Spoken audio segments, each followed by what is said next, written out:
Welcome back to the 5-7 podcast. I'm your host, Mike Pre, and today I'm going to talk about the tragedy that happened in El Paso, Texas. Now, I'm going to go over this article that I have from NBCnews.com, and at the end of the podcast, I have information on what to do in case you find yourself in an active shooting scenario. Here we go. A gunman opened fire Saturday in a Walmart and around a nearby shopping mall in El Paso, Texas, leaving 20 people dead and 26 injured, and prompting calls for urgent blood donations for the wounded. In delivering an updated number of deceased, Governor Greg Abbott called it one of the most deadly days in history of Texas. 20 innocent people from El Paso have lost their lives. One suspect was in custody, officials said. Law enforcement sources say police identified the suspect as Patrick Crucius, 21, from the Dallas area. Sergeant Robert Gomez of the El Paso Police Department said no shots were fired by law enforcement. Multiple senior law enforcement officials believe Crucius posted online just prior to the attack. They say investigators are examining a post they suspect is from him, but they have not officially confirmed it. The sources said it was too soon to draw any motives from the posting. It appears the document, with no mention of the location of the attack, was posted on an extremist website at 10:12 Saturday morning, El Paso time. Police said the first 911 call alerting them to the shooting at the Walmart was made 27 minutes later, not enough time to react. The El Paso Police Chief Gregory K. Allen said at an evening news conference that the crime appears to have a nexus at this point in time to a hate crime. However, FBI Special Agent in charge of the El Paso office, Emerson Bowie, said it was too early to determine if this was indeed a hate crime and that the investigation into a motive continued. We're reviewing all evidence, Bowie said. Now, I think that we should tie this to just a sick individual who went off and did something completely terrible, instead of trying to put something, like hate behind it, because whether it's a hate crime or not, this is a singular person doing a singular act, not a group of people, and I think we should take that into context. And another thing I think that should be taken into context is that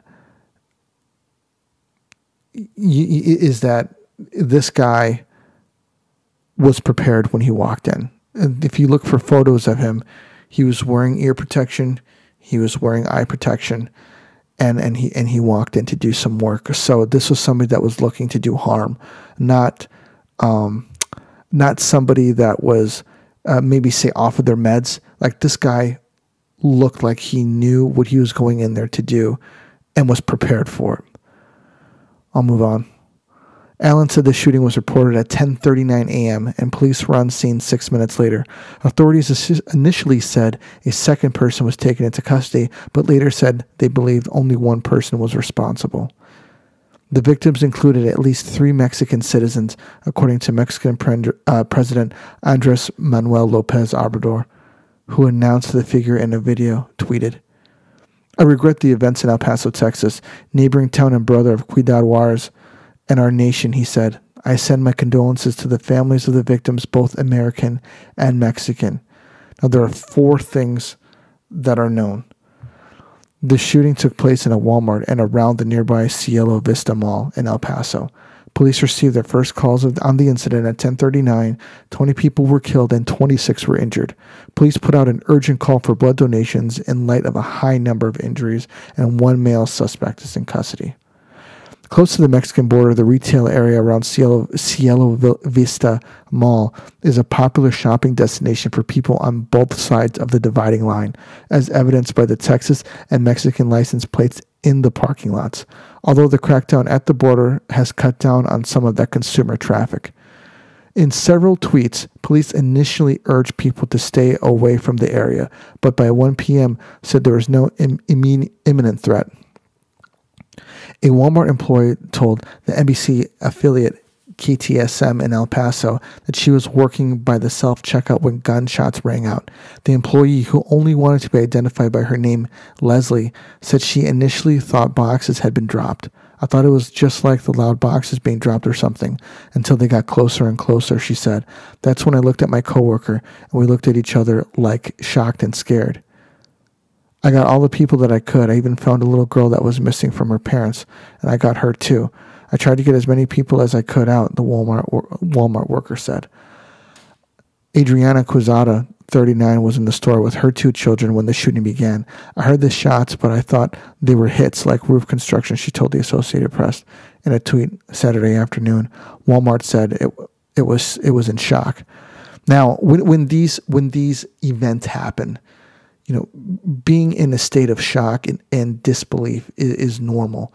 And it's important to try to gather yourself as quickly as possible, because standing there shocked is not a good course of action. You want to be able to take action and take in your surroundings and your environment so that you know what to do and gather yourself, especially if you have children with you.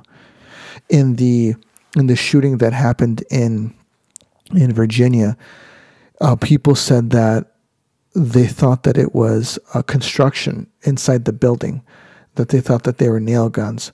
Now, I don't know how many people have been around nail guns or heard nail guns, but nail guns are incredibly loud, and I can only imagine how loud they would be inside of a building. So it'd be really, really loud. If you hear something that sounds out of place, be sure to investigate it. Don't just blow it off like it just could be anything.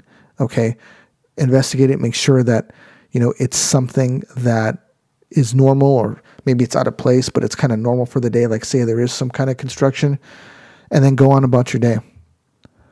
Back to the article. I got all the people I could, and Adriana, I'm sorry. Blood needed urgently. We're praying for the victims, the community, and our associates, as well as the first responders, a statement posted on Twitter read. We're working closely with law enforcement and will update as appropriate. Authorities on Saturday asked for those who want to help to consider going to the area blood donation centers. Blood needed urgently, El Paso police tweeted. Multiple injured transported to various hospitals. A University Medical Center of El Paso spokesman said the victims had been taken to different hospitals.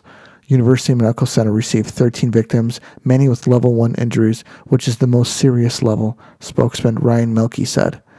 He said 2 children, ages 2 and 9, were taken to El Paso Children's Hospital and their conditions were stabilized.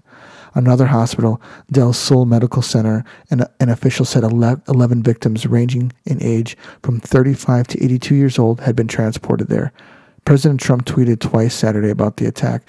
In the latest, he said, "There are no reasons or excuses that will ever justify killing innocent people." The city's mayor and other public officials also responded. Our hearts go out to those who have been injured and the families of those who may have been killed, El Paso Mayor DeMargo said during an interview with KTSM. Representative Veronica Escobar, Democrat of Texas, was an hour into a town hall meeting at Coronado High School, 15 miles from the mall, when she abruptly had to end the event because of the shooting. "You all, I am so sorry," she said.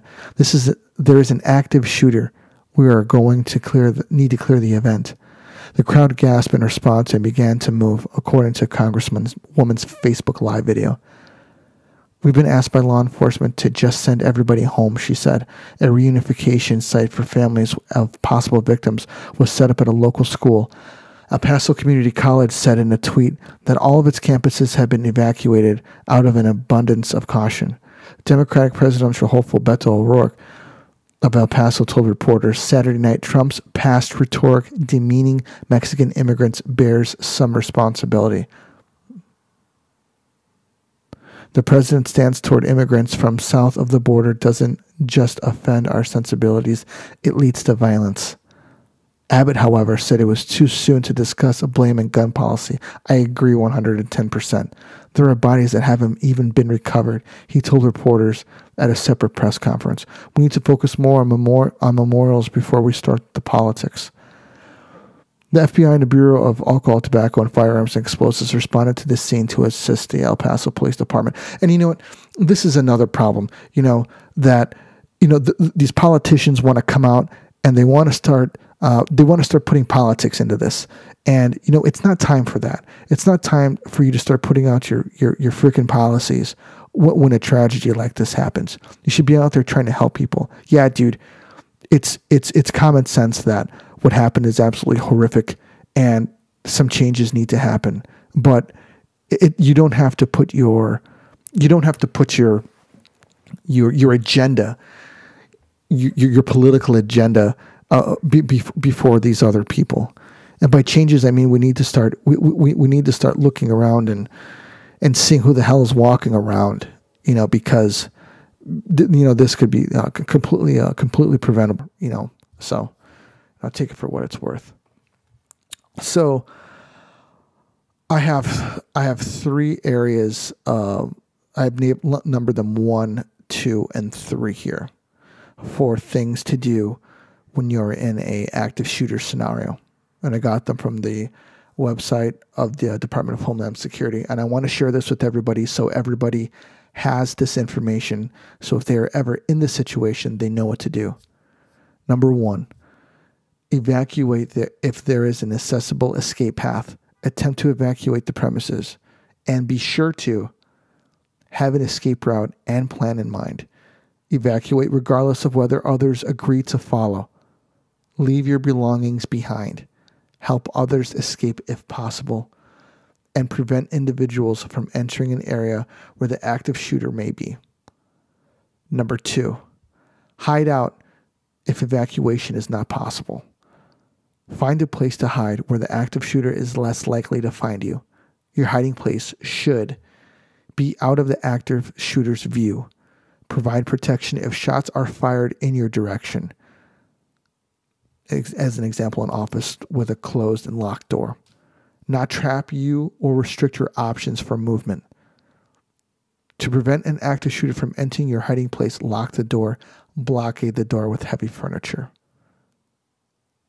If the active shooter is nearby, lock the door, silence your cell phone and or pager, turn off any source of noise, hide behind large items.